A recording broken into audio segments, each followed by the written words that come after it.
Request ಮಾಡ್ತಾ ಇದ್ದೀನಿ.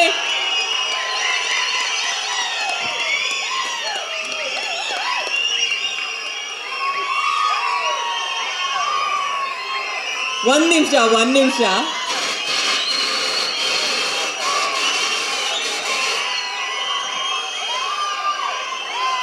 Duniya Vijay sir, ಸಲಗ Vijay sir ಆದಾಗಿಂದ ನಿಜವಾಗ್ಲೂ ಹೇಳಬೇಕು, ಮೊದಲನೇದಾಗಿ ನಮ್ಮ ಪ್ರೊಡ್ಯೂಸರ್ ಅನ್ನದಾತರು ಸತ್ಯಪ್ರಕಾಶ್ ಸರ್ ಮತ್ತು ಸೂರಜ್, ನಾನು ಅವರಿಬ್ಬರನ್ನು ತುಂಬ ನೆನೆಸ್ಕೋತೀನಿ. ಯಾಕಂದರೆ ತುಂಬ ಒಳ್ಳೆ ಸಿನಿಮಾಗೆ ಯಾರ ಮಾತು ಕೇಳ್ದಿರ ಅದಕ್ಕೆ ಹಣ ಹೂಡಿದ್ರಲ್ಲ, ಅದಕ್ಕೆ ಹಂಗಾಗಿ ನಿಮ್ಮ ಧೈರ್ಯಕ್ಕೆ, ನಿಮ್ಮ ಮನಸ್ಸಿಗೆ ನಾನು ಸದಾ ಚಿರಋಣಿ. ತುಂಬ ದೊಡ್ಡ ಮಟ್ಟದ ಒಂದು ಸಿನಿಮಾನ ಮಾಡಿದ್ದೀರಾ, ನಾವು ಅದನ್ನು ಮರೆಯೋದಿಲ್ಲ ಯಾವಾಗಲೂ. ಹಾಗೂ ನಾವು ನೆನೆಸ್ಕೋತೀವಿ. ನಿಜವಾಗ್ಲೂ ನೀವೆಲ್ಲ ನಮ್ಮನ್ನು ಕಷ್ಟದಲ್ಲಿ ಕೈ ಹಿಡಿದು ನಡೆಸ್ಕೊಂಡು ಹೋಗೋರು, ಕನ್ನಡ ಇಂಡಸ್ಟ್ರಿನ ನಡೆಸ್ಕೊಂಡು ಹೋಗುವಂಥ ನಿರ್ಮಾಪಕರು ಯಾರೇ ಆಗಿರ್ಬೋದು, ಸತ್ಯಪ್ರಕಾಶ್ ಸರ್ ಆಗ್ಬೋದು, RS ಗೌಡ್ರಿದ್ದಾರೆ, ಎಲ್ಲ ನಿರ್ಮಾಪಕರಿದ್ದೀರಾ. ಮತ್ತು ಏನಾನ ತೊಂದರೆ ಅಂದಾಗ ಓಡಿ ಬರೋಂಥ ವಾಣಿಜ್ಯ ಮಂಡಳಿ ಇದೆ, ಸದಸ್ಯರಿದ್ದೀರಾ. ಎಲ್ಲ ನಿಮ್ಮೆಲ್ಲರ ಈ ಒಂದು ಒಗ್ಗಟ್ಟಿಗೆ ಮತ್ತು ಈ ಶಕ್ತಿಗೆ ನಾನು ಚಿರಋಣಿಯಾಗಿರ್ತೀನಿ. ರಾಕೇಶ್ ಅಡಿಗ ಬಂದಿಲ್ವಾ? ಓಕೆ. ರಿತನ್ಯ ವಿಜಯ್ ಬಂದಿದ್ದಾರಲ್ಲ, ಒಳ್ಳೇದಾಗ್ಲಮ್ಮ ನಿನಗೆ.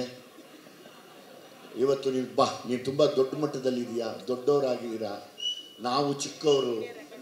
ಬನ್ನಿ ರಿತನ್ಯ. ನಾವು ಚಿಕ್ಕವರು, ನಾವೇನು ಮಾತಾಡೋ ಹಾಗಿಲ್ಲ. ಸೊ ಹಂಗಾಗಿ ದೇವ್ರು ಯಾವಾಗಲೂ ನಿಮ್ಗೆ ಒಳ್ಳೇದು ಮಾಡಲಿ.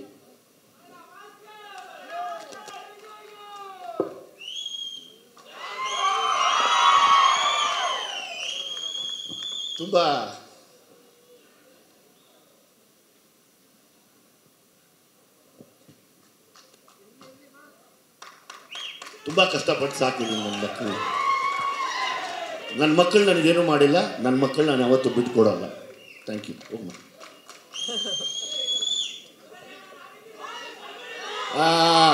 ಶಿಶಿರ್ ಅಲ್ಲಮ್ಮ, ಶಿಶಿರ್ ಬಾಮ. ನೋಡಿ, ಈ ಹುಡುಗ ಈ ಬಾಲಿವುಡ್ ಹುಡುಗ ಹೀರೋಗಳಿಗಿನ್ನ ಸಖತ್ತಾಗಿದ್ದಾನೆ ಆ್ಯಕ್ಚುಲಿ. ನೋಡೋದು ಮುದ್ದ, ಒಳ್ಳೆ ಕಾಶ್ಮೀರ್ ಆ್ಯಪಲ್ ಇದ್ದಂಗಿದೆ ನೋಡಿ. ಇಲ್ಲಿ ನೀನು ಯಾರೋ ಜೆಂಟ್ಸಲ್ಲಿ ಲವ್ ಮಾಡ್ಬಿಡಂಗ ಅವ್ರು ನೋಡಿದ್ರೆ, ಹುಡುಗಿರಿಗೇನೆ ಹೆಚ್ಚಾಗಿ ತುಂಬ ಚೆನ್ನಾಗಿದೆ ನೀನು ಅಂತ. ತುಂಬ ಅದ್ಭುತವಾದ ಕಲಾವಿದ, ಅಮೇಝಿಂಗ್ ನಟ. ಮುಂದೆ ಎಲ್ಲ ದಯಮಾಡಿ ಪ್ರೊಡ್ಯೂಸರ್ಸು ನೀವೆಲ್ಲ ಆ ಹುಡುಗನಿಗೆ ಆಶೀರ್ವಾದ ಮಾಡಿ ಸಿನಿಮಾ ಮಾಡಿ. ಇವೆಲ್ಲ ಸರ್, ಈಗ ಪ್ರೊಡ್ಯೂಸರು ಅಂದಾಗ ಸಿನಿಮಾ ಮಾಡೋ ಪ್ಯಾಷನ್ ಒಂದು, ಮತ್ತು ಬಿಸ್ನೆಸ್ ಮಾಡೋದೊಂದು ಯಾವಾಗಲೂ ಇದ್ದೇ ಇರುತ್ತೆ ಖಂಡಿತ. ಆದರೆ ನಮಗೊಂದು ಗೊತ್ತಿರುತ್ತೆ, ಇದು ಗ್ಯಾರಂಟಿ. ಮೊನ್ನೆ ಹೇಳ್ದಲ್ಲ, ಇದು ಗುನ್ನೀಸ್ ಕುದುರೆ ಓಡುತ್ತೆ ಅನ್ನೋ ಥರ ಇನ್ನೊಂದು ಓಡುವಂಥ ಕುದುರೆಯಲ್ಲಿ ಮತ್ತೊಂದು ಒಳ್ಳೆ ರೇಸಲ್ಲಿ ಹೋಗುವಂಥ ಒಂದು ಒಳ್ಳೆ ಕುದುರೆ ಇದು.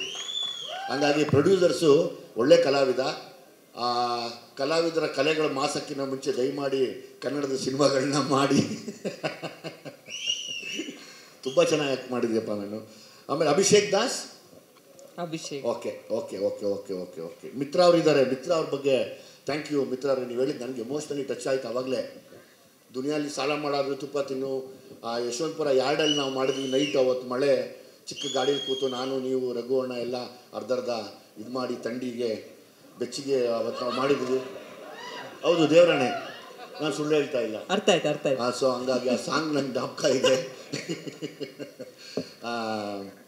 ತುಂಬ ನನಗೆ ಕನೆಕ್ಟ್ ಆಯಿತು. ಆ ಸಿನಿಮಾನು ಹಿಟ್ ಆಗಿದೆ, ಈ ಸಿನಿಮಾನು ಸೂಪರ್ ಹಿಟ್ ಆಗುತ್ತೆ. ಅದು ಯಾರು ಬಾಯಿ ಅರಿಸ್ತಾರಲ್ಲ, ಅದು ಸತ್ಯ ಆಗಲಿ ನಾನು ಕೇಳ್ಕೊತೀನಿ ಯಾವಾಗಲೂ. ಥ್ಯಾಂಕ್ ಯು ಮಿತ್ರ ಅವರೇ, ಥ್ಯಾಂಕ್ ಯು. ಇನ್ಯಾರು ಎಲ್ಲ ಡೈರೆಕ್ಷನ್ ಟೀಮ್ ಹೆಚ್ಚು ಕಡಿಮೆ ಕಾಲ್ ಮಾಡಿಸ್ಕೊಳ್ಳೋದು. ಹೆಚ್ಚು ಕಡಿಮೆ ನಮ್ಮ ನಿರ್ದೇಶಕರೊಬ್ಬರೇ ನನ್ನ ಹತ್ರ ಪಾಪ ಮಾತಾಡೋರು. ಮಿಕ್ಕಿದೆಲ್ಲವೂ ಅವರೆಲ್ಲ ಒಂದು ಸಣ್ಣ ಒಂದು ಹೆಜ್ಜೆ ಹಿಂದೆ ಇರೋರು. ಯಾಕಂದರೆ ನಾನು ಸ್ವಲ್ಪ ಸೀರಿಯಸ್ ಆಗಿರ್ತೀನಿ ಈ ಸೆಟ್ಟಲ್ಲಿ ಅಂತ. ಅದರಲ್ಲಿ ಯಾರಿಗಾನ ಬಾಯಿ ತಪ್ಪಿ ಅಂದಿದ್ರೆ ದಯಮಾಡಿ ಕ್ಷಮಿಸಿ. ನಾನು ಹಂಗಾಗಿ ತುಂಬ ಒಳ್ಳೆ ತಂಡ ಇದೆ, ಒಳ್ಳೆ ಸೈನಿಕರಿದ್ದಾರೆ, ಏನು ತೊಂದರೆ ಇಲ್ಲ. ಎಷ್ಟೇ ಯುದ್ಧ ಬಂದರೂ ಗೆಲ್ಲಬೋದು 100%.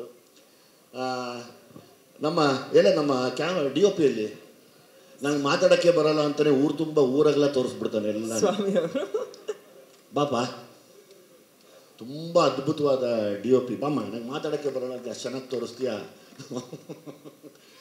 ನಾನು ಫಸ್ಟ್ ಟೈಮು ಇವ್ರು ದೊಡ್ಡ DOP ಜೊತೆ ನಾನು ಕೆಲಸ ಮಾಡಿರೋದು. ಸೊ ಹಂಗಾಗಿ thank you very much. Thank you.